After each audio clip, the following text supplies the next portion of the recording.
Тэгээ эхлэл төрийн бас байгууллага яг хүүхдийн боловсролд анхаарч маш их ажилладаг. Нэлээд олон жил ажиллаж байгаа.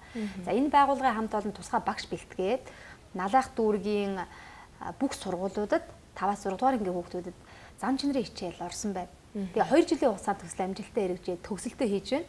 За тэгээд оюун бодол өөрчлөгдвөл зан чанар өөрчлөгдвөл амьдрал өөрчлөгдөн гэсэн үг байдаг шүү дээ. Тэгэхээр яг л тэр бидний зан чанараас амьдралд маань хэн байх нэг шалтгаалт юм байна. Харин тэр зан чанарыг бид багаас нь заагаад өгвөл үр дүн гардыг байна гэдгийг багш нар нь яг төрийн бас байгууллагын ярьж байлаа. Хүн болох багаасаа шүү дээ. Тийм чухал ажил тийм ээ. За дэлгэрэнгүй мэдээлэл танд хүргэе. Эхлэл төрийн бас байгууллага сайн хүүхэд хөтөлбөрийн хүрээнд ерөнхий боловсролын сургуулийн 5-6 дугаар ангид сурагчдад зан чанарын хичээл явуулт юм а. Сайн хүүхэд хөтөлбөр Налах дүүргийн 4 ерөнхий боловсролын сургууль дээр 2 жилийн хугацаанд хэрэгжиж хөтөлбөрт хамрагдаж сайн зан чанарт суралцсан 530 гаруй хүүхдүүд батламжаа гардаа авлаа.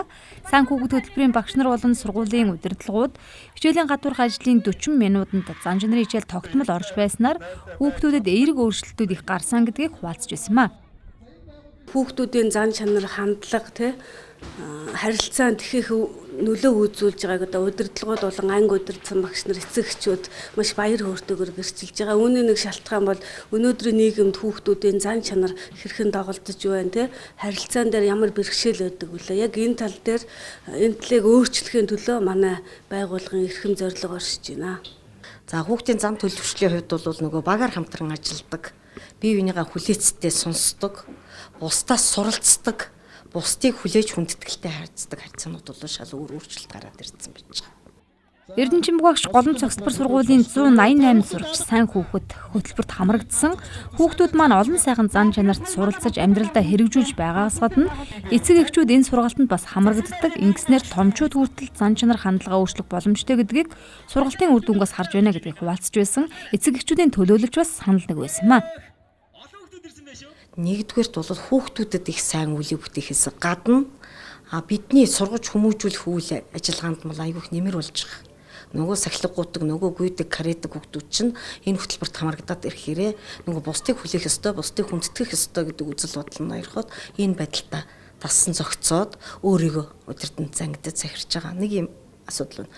Хоёрдугаарт сургууль багш нар руу хандах эцэг эхийн нөгөө буруу хандлагууд, чиг хандлагууд бол арилж байгаа. Энэ бол эцэг эхүүдийг гэр бүлээр нь авчираад энэ сургалт явуулж исэн энэ сурагч багш нарын үйл ажиллагааны гарсан амжилт гэж би бодож байгаа. Манай хүүхдэд бол зан чанарын хувьд болон төлөвшлийн хувьд маш их одоо өөрчлөлтүүдийг өгсөн.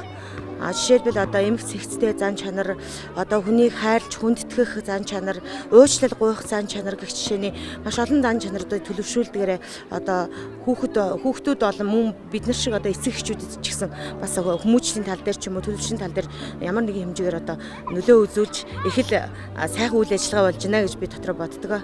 Үйл ажиллагаанд оролцож байгаа эцэг эхчүүд болон багш нар өнөөдрийн нийгэмд ихээр өгүүлэгдэж байгаа хүүхдийн хүмүүжил, зан чанар, хандлага, сайнаар нөлөөлөх сайн хүүхэд хөтөлбөр шиг хөтөлбөрүүд хичээлийн хуваарьт тогтмол орох хэрэгцээ шаардлага их байгааг хэлж байлаа.